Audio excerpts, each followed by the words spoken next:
இது Swiss news 7 செய்திகள். செய்தி தொகுப்பு ஜெராட். ஆயுத பலமும் பொருளாதார பலமும் மட்டுமே ஒரு போரின் வெற்றியை தீர்மானிக்கும் என்ற நவீன உலகின் பொது புத்தியை சுக்குநூறாக்குவது மக்களின் கூட்டு மன உறுதி. சுவிஸில் சிறந்த புதிய வீடு வாங்கவோ அல்லது விற்கவோ புதுப்பிக்கவோ தேடுகிறீர்களா? இன்றைய உடன் நாடுங்கள் SMTS மொபிலியன். வீட்டு கடன்களை குறைந்த வட்டி வீதத்தில் பெறுவதற்கு உங்கள் சொந்த வீடு தொடர்பான A to Z சேவைகளுக்கும் இன்றைய உடன் நாடுங்கள் SMTS மொபிலியன். SMTS மொபிலியன் செயின்ட் கேலன் கப்பல். தொலைபேசி 078-715-2990. வேளாவரதனின் வேளா கிரெடிட் புதுப்பொலிவுடன் விஜய் பினான்ஸ். அவசர பண தேவையா? கவலை வேண்டாம், உதவிகரம் நீட்ட தயாராக இருக்கின்றார்கள் விஜய் பினான்ஸ். ஈழத்தமிழருக்கான குறைந்த வட்டிகள் நிறைந்த சேவை. சுவிஸில் உள்ள 8 வங்கிகளுடன் இணைந்து பணியாற்றும் ஒரே நிறுவனம் விஜய் பினான்ஸ் ஜூரிச். 5000 முதல் 2 லட்சம் பிராங்க் வரை கடன் வேண்டுமா? இன்றையுடன் நாடுங்கள். சுவிஸில் எங்கும் கண்டிராத குறைந்த வட்டிகள். தொடர்புகளுக்கு 044612861 07917384411. ஒரு நாடு வல்லரசுகளினால் அச்சுறுத்தப்படும் போது அதன் மக்கள் அகதிகளாக தப்பிச் செல்லாமல் மரணத்தை நேருக்கு நேர் சந்திக்க தயாராக நிற்பதன் பின்னணியில் உள்ள உந்து சக்தி எது? இந்த கேள்வியைத்தான் பிரெஞ்சு தத்துவலாளர் மிஷேல் பூக்கோ 1978ஆம் ஆண்டு ஈரானுக்கு சென்ற போது ஆராய்ந்தார். பூக்கோவின் பார்வையில் அரசியல் ஆன்மீகம் என்பது மதவாதமோ அல்லது கண்மூடித்தனமான நம்பிக்கையோ அல்ல. அது அதிகாரத்தின் அடக்குமுறைகளுக்கு எதிராக மக்கள் தங்கள் உயிரை துச்சமென மதித்து தங்களை தாங்களே மறுபரிசீலனை செய்து புதிய மனிதர்களாக உருவாகும் ஒரு தத்துவார்த்த நிலை.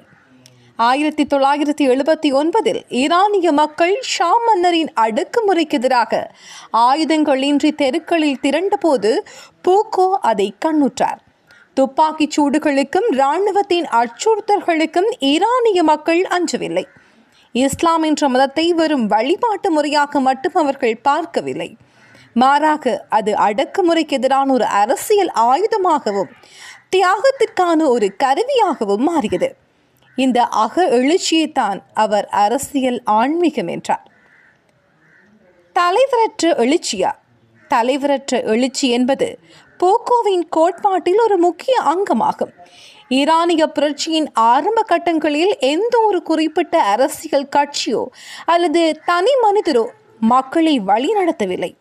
இது சமூகத்தின் அடிமட்டத்திலிருந்து தன்னிச்சையாக வெடித்த ஒரு கூட்டு உணர்வு.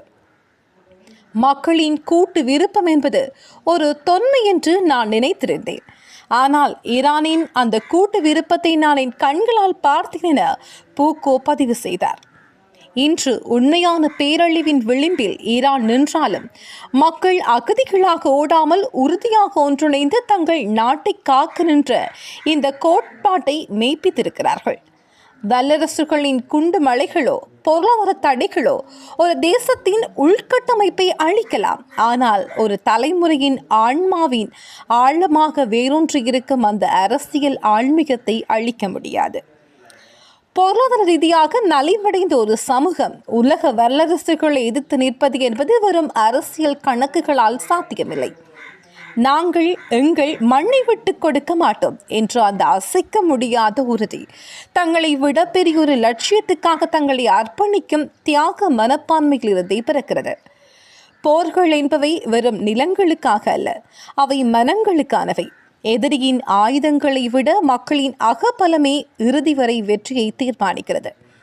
மிஷேல் பூக்கோ அன்று கண்ட ஈரானிய மக்களின் அந்த அரசியல் ஆன்மீகம் இன்றும் எந்த ஒரு அடக்குமுறைக்கு எதிராக போராடும் உலக மக்களுக்கும் ஒரு பாடமாகவே திகழ்கிறது.